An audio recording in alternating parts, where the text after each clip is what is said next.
It's Sundays with Susie, and we are sitting here in the middle of Oak Creek in Arizona. And I was thinking on my hike down here about what I wanted to share this week, and I'm going to talk about this verse in Jeremiah 29:11, where it says, "I know the plans I have for you, says the Lord, plans for good and not for evil, to give you a future and a hope."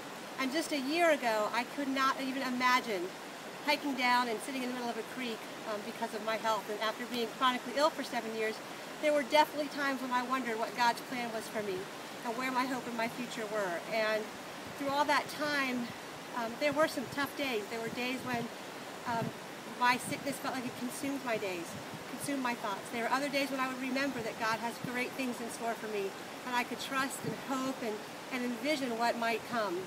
In the midst of all of it, I knew one thing was true. God had good things in store, even if the good things meant living in the midst of my illness. Now, I'm so grateful that I am well and able to hike and do fun things with my family. But there were a lot of great, meaningful moments during those 7 years as well. And so what I want to encourage you to do today is, if you have a tough situation that you're going through, remember that God sees you. He knows you. He created you. You are His divine design. And as His princess daughter, He does have good things in store for you. So take that verse to heart, Jeremiah 29:11. "I know the plans I have for you, says the Lord, plans for good and not for evil, to give you a future and a hope."